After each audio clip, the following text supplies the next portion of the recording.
अब तक तेरी हर गलती को मैं ये सोचकर माफ करता आया हूं कि तू अभी बच्चा, अबोध, नादान और मूर्ख है।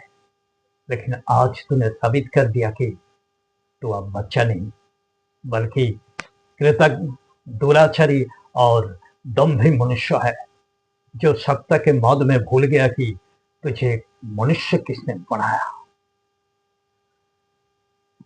तू मुझे पहचाना नहीं, मुझे जाना नहीं।